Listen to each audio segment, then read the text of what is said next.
सभी छोटे बड़े श्रोताओं को सुनीता भटनागर का प्यार भरा नमस्कार। ऑडियो स्टोरीज के हमारे चैनल कहानी जगत में आप सभी का स्वागत है।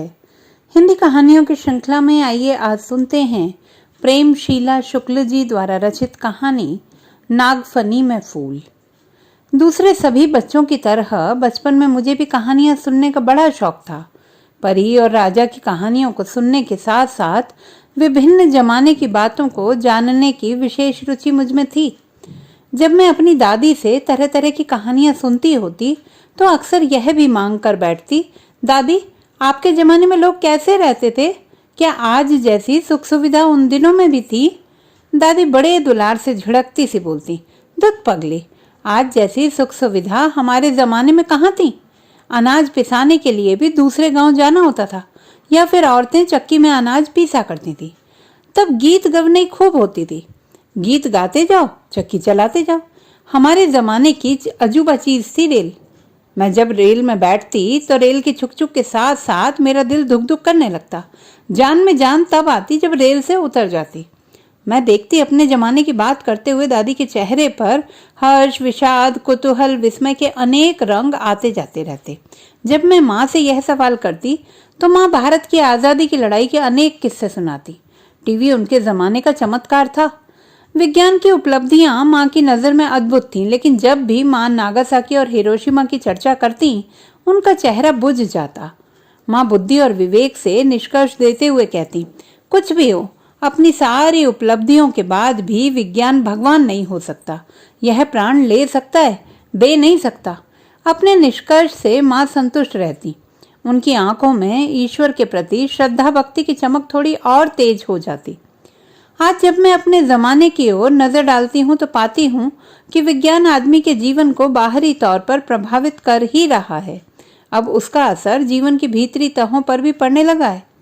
वह मानवीय भावनाओं और संबंधों के तंतुओं को बनाने बिगाड़ने लगा है। इस निष्कर्ष को जानने के लिए कुछ अन्य लोगों की दुनिया में प्रवेश किया जाए। यह रमा और रमेश की दुनिया है। रमा के वे सुख के दिन थे। वह एक सुंदर सुशिक्षित औरत थी। उसने मनोविज्ञान से एमए किया था। उसका विवाह एक संपन्न प्रतिष्ठित परिवार में हुआ था। रमा की गृहस्थी में सारी आधुनिक सुख सुविधाओं के साथ अछोर प्यार करने वाला पति था और गोद में प्यारा सा लाडला बेटा।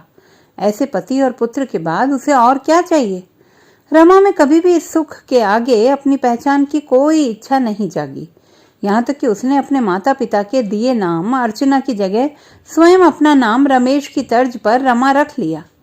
पति उसके सर्वस्व थे, रमा के ईश रमेश। वह उमगे मन से सुबह उठती, सजती संवरती, सारा दिन पति और पुत्र की देखभाल के जुगाड़ और व्यवस्था में बीत जाता।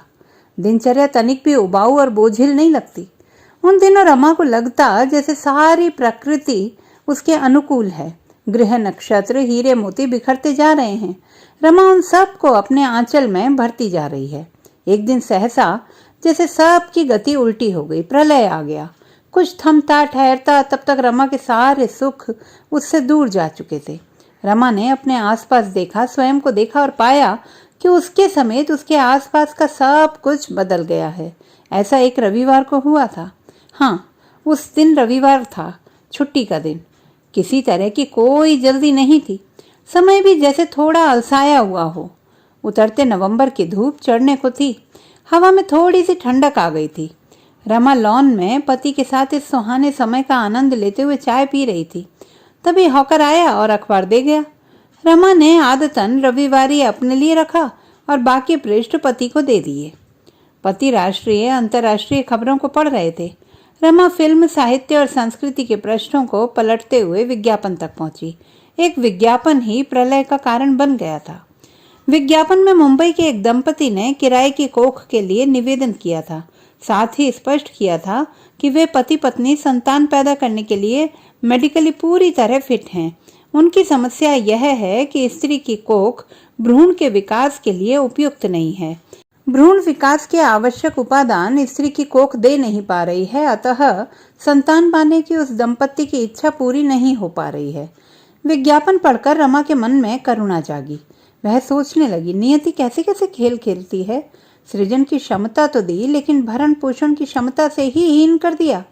अधूरी क्षमता का क्या मोल? इससे तो अच्छा था तनिक भी क्षमता न दी होती।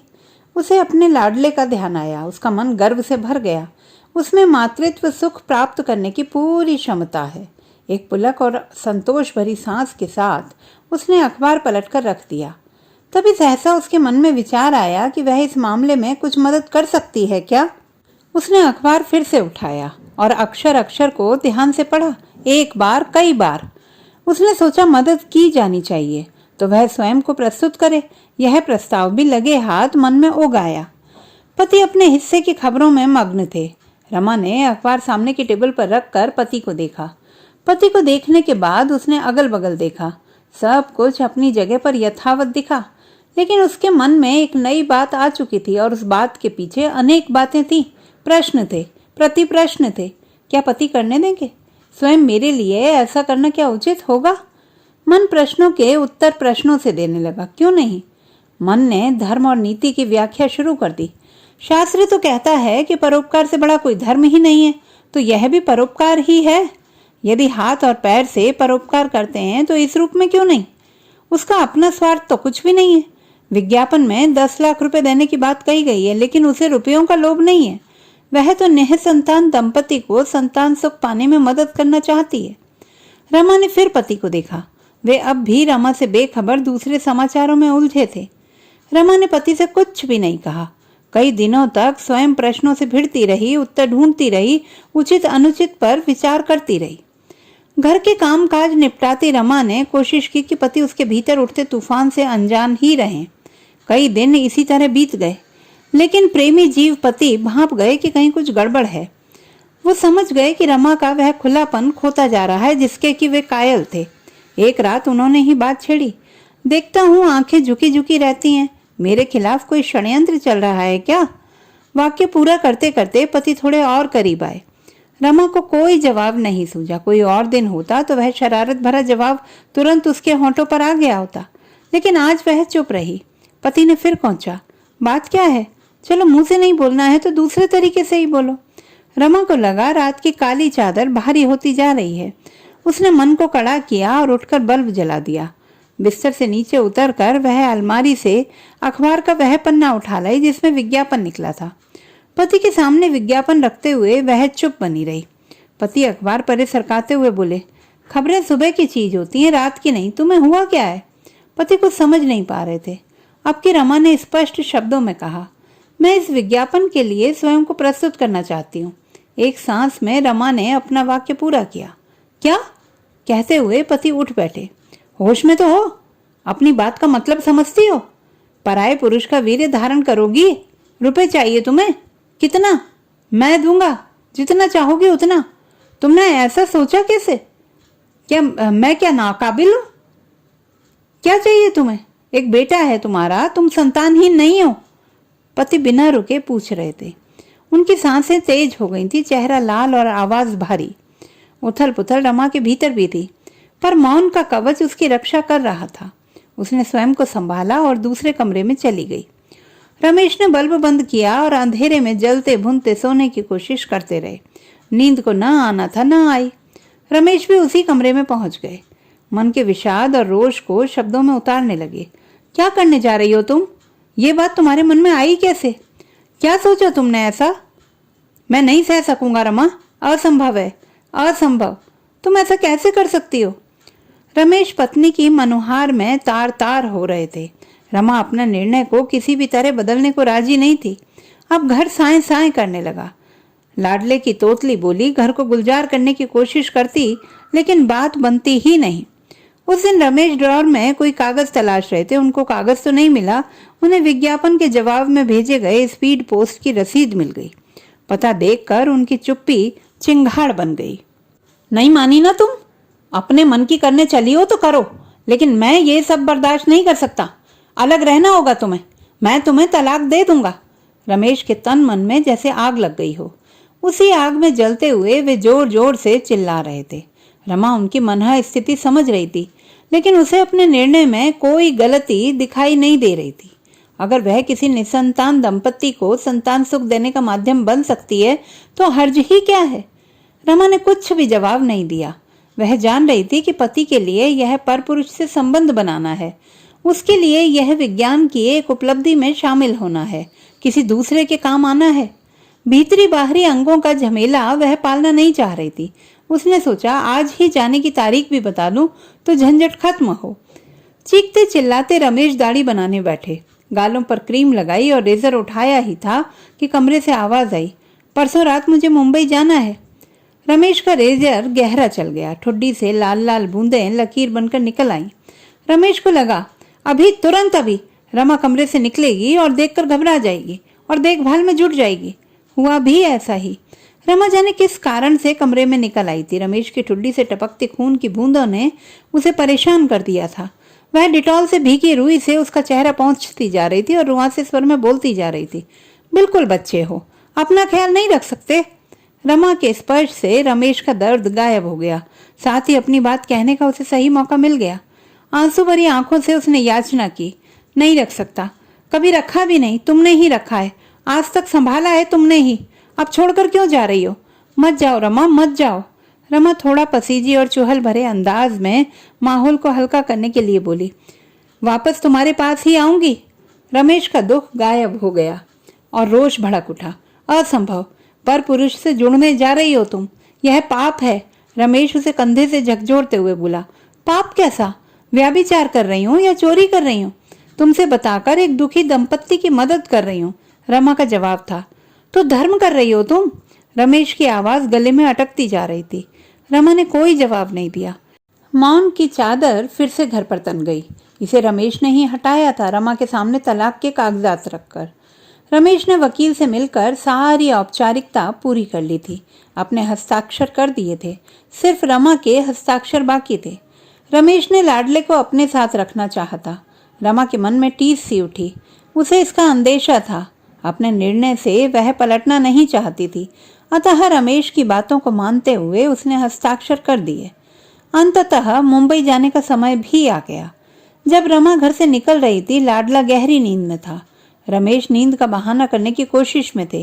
रमा ने भरी नजरों से दोनों को देखा और भारी कदमों से बाहर निकल पड़ी। रमेश उसे बाहर छोड़ने नहीं आए, लेकिन रमा को अपनी पीठ पर उनकी निगाहों का स्पर्श लॉन पार करते समय महसूस होता रहा।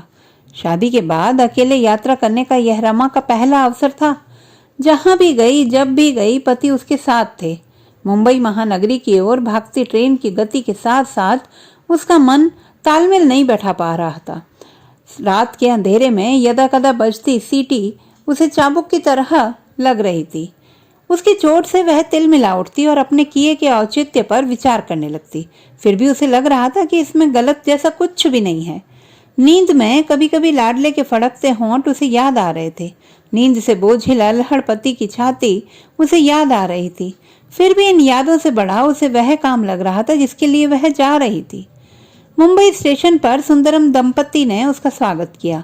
यहाँ की सारी व्यवस्था इन लोगों ने पूरी कर ली थी। दूसरे दिन उसे यशोदा फर्टिलिटी सेंटर ले जाया गया। मिसेस सुंदरम और रमा दोनों को अस्पताल में भर्ती किया गया। 2 दिन तो शारीरिक जांच में ही बीत गए। तीसरे दिन रमा को ऑपरेशन थिएटर में लाया गया। उसे एक इंजेक्शन दिया गया। औजारों की खटर पटर उसके कानों तक पहुंच रही थी। सफेद एप्रन पहने कुछ लोग उसके आसपास आ जा रहे थे। इससे ज्यादा उसे कुछ याद नहीं। जब उसे होश आया, उसे बताया गया कि मिसेस सुंदरम की कोख से साबुत भ्रूण उसकी कोख में रोपित हो चुका है। उसे अपार संतोष हुआ। आंखें बंद करके वह चुपचाप पड़ी रही। सप्ताह भर बाद उसे अस्पताल से छुट्टी दे दी गई, लेकिन पूरे 9 महीने डॉक्टर की निगरानी में रहना था। उसके पेट के निचले हिस्से में एक चीरा लगा था। कुछ दवाइयां दी गई थी जिनका उसे सतर्कता के साथ सेवन करना था। शुरू के कुछ महीने सामान्य ढंग से बीत गए। एक दोपहरी वह लेटे लेटे खिड़की से बाहर देख रही थी। हवा पत्तियों से खेल रही थी। रमा को इस खेल में बड़ा रस मिल रहा था। प्रकृति का यह रूप पहले की किसी स्मृति को कुरेद रहा था, पर कौन सी स्मृति रमा समझ नहीं पाई। ऐन इसी वक्त रमा को अपने पेट में हरकत सी महसूस हुई। उसने अपने पेट पर हाथ रखा, फिर से कुछ उठा और शांत हो गया। रमा की पूरी देह कांप उठी, जी सन्न सन्न करने लगा। कौन है वह जो पेट में कुलबुला रहा है? स्मृति कौंध गई। ऐसे ही एक दोपहर को लाडले ने भी हरकत की थी। पति साथ थे, लाडले की हरकत से रमा पहले तो कुछ समझ नहीं पाई और जब समझी, पति पत्नी प्रतीक्षा करते रहे, पर लाडला गर्भ में गुड़ुम हुआ, पुनः कुलबुलाया भी नहीं। थककर पति पत्नी अपने में मगन हो गए। थोड़ी देर बाद पति ने रमा के पेट पर हाथ रखकर कहा, देखूं सपूत सो रहा है या जगा है। संयोग की बात कि तुरंत हाथ के नीचे मुट्ठी पर गोला उठा। पति ठठाकर हंस पड़े। रमा ठिठक गई। दोनों के अनुभव भिन्न थे, पर भाव एक। उस सुख को रमा किन शब्दों में बांधे? कोई तो ऐसा शब्द नहीं जो दोनों के सम्मिलित सुख का वाचक हो। और वह रात जब रमा ने लाडला को धारण किया था, अलग थी वह रात और उस रात का सुख। चांद आकाश के बीचों बीच था। रात चांदनी से तरबतर थी, सब कुछ शांत और स्निग्ध। ऐसे में दो प्राणी एक अनुभव से बंधे हुए थे। कुछ पराग कण झरे। बेसुध रमा को जब तन की सुध आई, मन ने जान लिया फल की प्राप्ति होगी। रमा इस कुलबुलाहट को किस स्मृति से जोड़े? इसके साथ तो कोई स्मृति नहीं, सुख का कोई बोध नहीं। पराये बोध को यंत्र के द्वारा उसने धारण कर लिया है, गोया कि वह भी एक यंत्र हो। रमा बेचैन हो उठी। एक चेतन पंचभूत शरीर उसके भीतर पल रहा था। क्या करे वह उसका? परेशानी नए सिरे से सिर उठा रही थी। मुक्त हो जाए वह इससे, लेकिन यह उसका अनचाहा तो नहीं है। सोच समझकर उसने यह निर्णय लिया है, लेकिन वह करे क्या? कोई भावनात्मक रिश्ता वह उससे नहीं जोड़ पा रही है। अनेक किंतु परंतु उसके सामने आने लगे। आखिर बोझ बनाकर इसे वह कैसे ढो सकती है? किसी तरल स्वयं को समझाकर, उलझनों को छोड़कर उसने स्वयं को अपने निर्णय पर कायम किया। समय पूरा होने पर डॉक्टर की राय से ऑपरेशन किया गया। होश आने पर रमा ने देखा स्वस्थ सुंदर बच्चा उसके बिस्तर के बगल में पालने में लिटाया गया है। उसने पूरी नजर से बच्चे को देखा और लंबी सांस खींची। सीने पर रखी हाथ की चिपचिपाहट ने उसका ध्यान दूसरी ओर खींचा। उसके सीने में बच्चे का जीवन रक्षक पीला पदार्थ तरल उतर रहा था। नर्स से मांगकर रमा ने बच्चे को गोद में लिया और आंचल में ढक लिया। वह बच्चे को जितना अधिक अपने करीब ला रही थी, उसका मन उतना ही लाडला के लिए तड़प रहा था। स्वस्थ होते ही रमा ने अनुबंध में पाए 10 लाख रुपए अनाथ आश्रम को दान दिए और घर वापस लौटने की तैयारी करने लगी। रमा और रमेश की दुनिया से गुजरते हुए क्या यह महसूस नहीं हो रहा है कि इस जमाने में संबंधों की कोमल सतह पर कुछ नागफनी, कुछ क्रोटन निकलने लगे हैं, लेकिन इन्हीं के बीच खुशबू समेटे कोई फूल भी है। रमा इस फूल की खुशबू से परिचित है, इसकी कीमत पहचानती है। उसे विश्वास है कि वह पति को मना लेगी। तो दोस्तों, ये थी हमारी आज की कहानी। आपको कैसी लगी कमेंट बॉक्स में लिखना ना भूलें। चैनल को सब्सक्राइब करें, लाइक करें और मित्रों के साथ शेयर करें।